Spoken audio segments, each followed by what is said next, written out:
Hey, what's up, guys? Welcome to the Generics Review.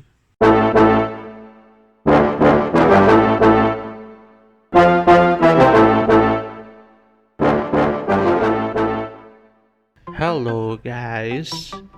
In this video, we will share a recipe of homemade kwek.